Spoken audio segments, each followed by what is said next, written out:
एक न्यूज़ काफ़ी दिनों से चर्चा में रही है और वो न्यूज़ है डमी स्कूल।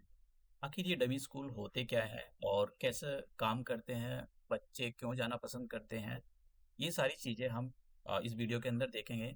अगर आप इस न्यूज़ को देखो तो इस न्यूज़ को इंडिया के बड़े-बड़े न्यूज़पेपर ने कवर किया है, चाहे वो टाइम्स ऑफ इंडिया हो या फिर अमर उजाला हो और या द हिंदू हो या फिर हिंदुस्तान टाइम हो। तो ये न्यूज़ आखिर इतनी चर्चा में क्यों रही? देखो उसका एक रीज़न ये है कि पिछले कुछ सालों से डमी स्कूल का जो कॉन्सेप्ट है, वो बहुत ज़्यादा ही बढ़ गया है। डमी स्कूल का जो कल्चर है वो बहुत ज़्यादा बढ़ गया है। ये 2024 की न्यूज़ है कि यहाँ पर सीबीएसई ने कुछ सरप्राइजिंग इंस्पेक्शन किया और देखा गया कि बहुत सारे स्कूल के अंदर डमी स्कूल का कॉन्सेप्ट यानी बच्चे डमी स्कूल का मतलब ये होता है कि स्कूल होगा लेकिन स्कूल के अंदर कुछ बच्चे एब्सेंट होंगे और जो बच्चे एब्सेंट होंगे उनकी रेगुलर अटेंडेंस लग रही होगी, वो स्कूल नहीं आ रहे होंगे, वो किसी प्राइवेट कोचिंग में पढ़ रहे होंगे और उस स्कूल का और किसी प्राइवेट कोचिंग का एक आपस में एक कोएलिशन होता है जिसकी वजह से कोचिंग वाले स्कूल वालों को पैसे देते हैं, वो कांटेक्ट करते हैं कि हमारे यहाँ पर 200 बच्चे पढ़ेंगे या 300 पढ़ेंगे और आपको उन बच्चों को रेगुलर दिखाना है, उसके बदले हम आपको फीस देंगे या जो भी होता है उसका। और कोचिंग वालों को ये फायदा होता है, वो बच्चों से बहुत ज़्यादा हाई फीस वसूल करते हैं। इसकी वजह से ये होता है कि हमारा जो ओवरऑल कल्चर है रेगुलर स्कूल का, उस पर कहीं ना कहीं एक निगेटिव इम्पैक्ट पड़ता है। तो इसी सारी चीज़ को देखते हुए कि जो हमारा ओवरऑल सिस्टम है वो डमी स्कूल की ओर जा रहा है। जो स्पेशली साइंस वाले बच्चे, नीट वाले बच्चे, वो क्या करते हैं कि 11 और क्लास में जैसे ही आते हैं तो उनके पेरेंट्स हों या फिर उन जो उनके साथ में बच्चे पढ़ते हों, वो सभी डमी स्कूल में जाना पसंद, डमी स्कूल को पसंद करते हैं। डमी स्कूल होते क्या है, उसमें आप रेगुलर स्कूल नहीं जाते हो, रेगुलर पार्टिसिपेट किसी भी करिकुलम में पार्टिसिपेट नहीं करते हो, कोई एक्टिविटी नहीं करते हो। बस आप एक कोचिंग में जाते हो, उस कोचिंग वाले का उस स्कूल से कांटेक्ट होता है और आपको या तो बोर्ड का कोई प्रैक्टिकल हो या कोई एक्टिविटी हो तभी आपको 2-3 मंथ में एक बार जाना पड़े तभी आपको स्कूल बुलाता है। वो भी स्कूल आपको बैकडोर से बुलाएगा, आपको रेगुलर आपकी मार्कशीट जो होगी उस पर रेगुलर ही लिखा रहता है। अब इसकी वजह से प्रॉब्लम ये होती है, जो बच्चे की ओवरऑल पर्सनैलिटी है उसमें, उस पर्सनैलिटी का जो डेवलपमेंट है, जो स्कूल में जाकर जो उसको टीचर पढ़ाती है, बच्चों से सीखता है, अपना आप बोलता है, बैठने उठने का तरीका, वो उसकी पर्सनैलिटी डेवलपमेंट रुक जाता है।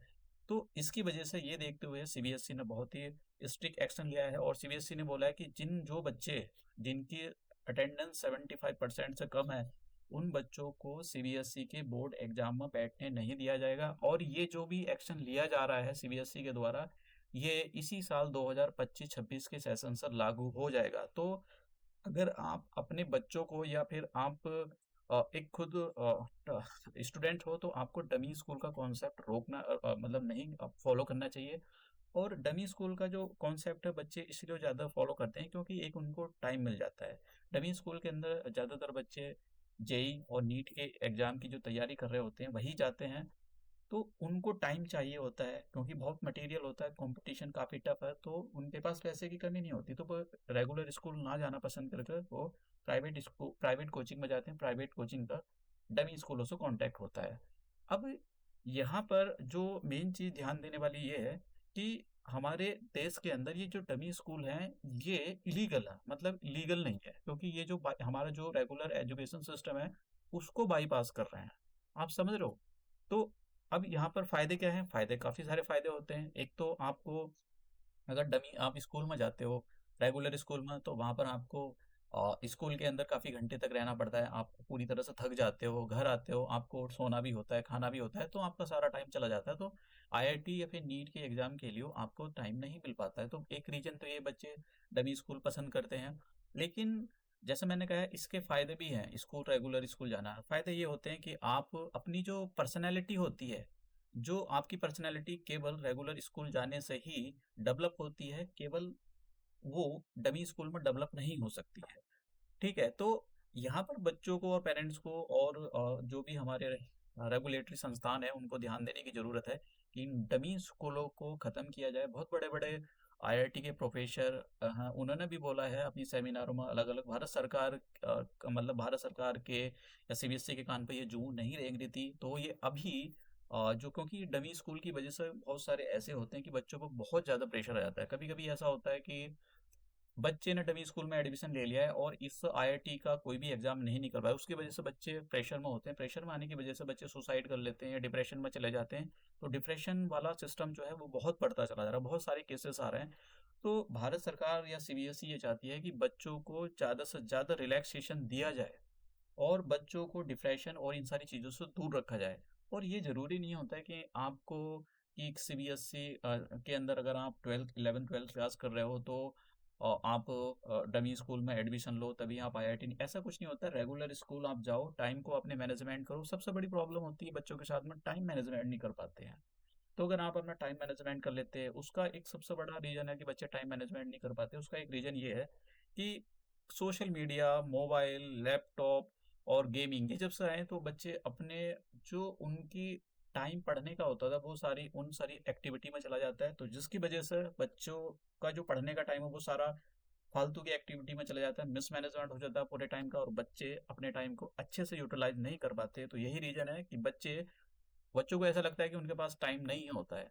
तो बच्चों के पास टाइम होता है अगर आप अपने टाइम को अच्छे से यूटिलाइज कर पाओ, मैनेजमेंट कर पाओ। तो टाइम मैनेजमेंट एक बहुत बड़ी यहाँ पर जो स्कूल में चाहूँगा कि स्कूल के अंदर भी टाइम मैनेजमेंट बच्चों को सिखाना चाहिए, क्योंकि ये मैंने मोस्टली देखा है बच्चों को दूसरों से पूछते हैं कि आप हमारा शेड्यूल बना दो। कोई आपका शेड्यूल कैसे बना सकता है, आपका टाइम मैनेजमेंट कैसे कर सकता है, वो तो आपको पता होगा कि आपको अपने टाइम का कैसे कैसे मैनेज करना है। आपके मम्मी पापा को पता होगा कि आपको अपने टाइम का कैसे यूटिलाइजेशन करना है। तो यहाँ पर जो रेस्पॉन्सिबिलिटी है वो पेरेंट्स की भी है और सीबीएसई की भी है और स्कूल में जो टीचर पढ़ा रहे होते हैं स्कूल की भी है, सभी की यहाँ पर रेस्पॉन्सिबिलिटी है कि बच्चों के जो ओवरऑल डेवलपमेंट है, बच्चा गलत दिशा में नहीं जा रहा है, कि उसके लिए कुछ ना कुछ करें। तो यही है। तो अगर आप डमी स्कूल में एडमिशन लेने की सोच रहे हो और प्राइवेट कोचिंग में जाना चाहते हो तो देखिए सीबीएसई आपके खिलाफ स्ट्रिक्ट एक्शन ले सकती है। अगर आप किसी स्कूल को चला रहे हो तो सीबीएसई आपके खिलाफ स्ट्रिक्ट एक्शन ले सकती है। सीबीएसई ने साफ साफ बोला है कि जो भी इस टाइप के कल्चर को बढ़ावा दे रहे हैं हम उनके खिलाफ एक डिसिप्लिनरी एक्शन लेंगे। तो ऐसा नहीं है कि केवल बच्चों के खिलाफ या पेरेंट्स के खिलाफ ही ये एक्शन लिया जा रहा है, ये सभी के खिलाफ ये एक्शन लिया जा रहा है। तो आई होप कि ये सारी चीज़ें आपको समझ में आई होंगी।